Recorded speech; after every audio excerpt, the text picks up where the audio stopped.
students, this is our chapter biomolecules. Today we'll study about primary and secondary metabolites and about polysaccharides and the bond which is present in the polysaccharides. The most exciting aspect of chemistry deals with isolating thousands of compounds, small and big, from living organisms, determining their structure and, if possible, synthesizing them. So if we have to make the list of biomolecules, such a list would have thousands of organic molecules, including amino acids, sugars, etc. In animal tissues, one notices the presence of all such categories of compounds, and these are called primary metabolites. However, when we analyze plant, fungal and microbial cells, when we will see thousands of compounds other than primary metabolites, for example, alkaloids, flavonoids, rubber, essential oil, antibiotics, colored pigments, scents, gums, spices, these are called secondary metabolites. So while primary metabolites have identifiable functions, and play known role in normal physiological processes, uh, but secondary metabolites till now are not clear that what their actual function is. Many of them are useful for human welfare, just like rubber, drugs, spices, scents, pigments, but some secondary metabolites have ecological importance, but we don't know what these secondary metabolites have the function in these microorganisms.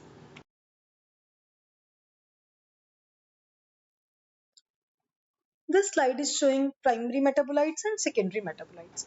Primary metabolites are amino acids, nitrogen bases, proteins, and nucleic acid, whereas secondary metabolites are pigments like carotenoids, anthocyanins, and then alkaloids are morphine, codeine, etc., essential oils, lemongrass oil, toxins, heparin and ricin, and then lectins. Lectins are drugs are curcumin, and then polymeric substances are rubber, gums, and cellulose, etc.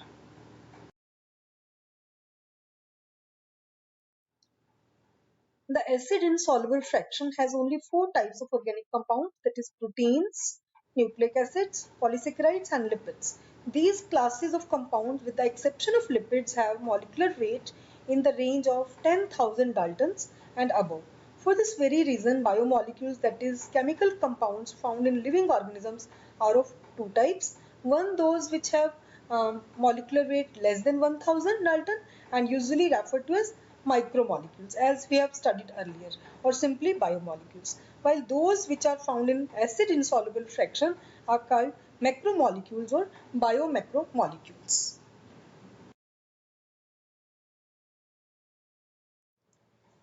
The acid insoluble pellet has polysaccharides, which are also called carbohydrates, as another class of macromolecules. So polysaccharides are long chains of sugars. They are threads containing different monosaccharides as building blocks. For example, cellulose is a polymeric polysaccharide consisting of only one type of monosaccharides, that is glucose. So cellulose is a homopolymer, means it's having similar type of monosaccharides, glucose. Likewise, you can see the example of heteropolysaccharides. Heteropolysaccharides are having building blocks, amino acids, chemically modified sugars, just like glucosamine and acetyl galactosamine, and exoskeletons of arthropods, for example, have a complex polysaccharide chain, polysaccharides called chitin. These complex polysaccharides are called heteropolymers. This slide shows the structure of cellulose present in the plant cell wall. You can see a number of glucose units are joined together with the help of glycosidic bond. In a polysaccharide, the individual monosaccharides are linked by a glycosidic bond. This bond is formed by dehydration.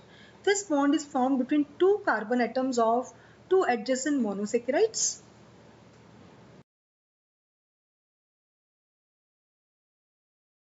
Starch is present at the storehouse of energy in the plant tissues, whereas glycogen is present in the animal tissues as a storage house of energy, and insulin is the polymer of fructose. So starch forms helical secondary structures. In fact, starch can hold iodine molecules in the helical portion, This starch iodine bond is blue in color.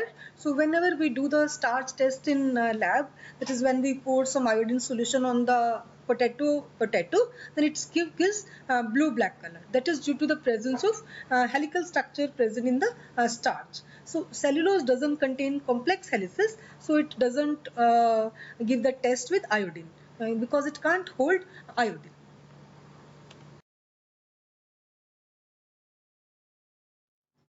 In a polysaccharide chain, say glycogen, the right end is called the reducing end and the left end is called non-reducing end.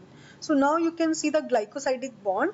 These are two glucose units. Glycosidic bond is formed by the dehydration of hydroxyl group at the first position and fourth position.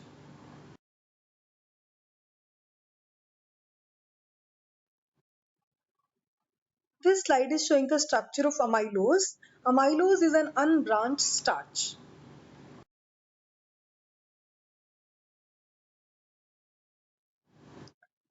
This is a myelopectin.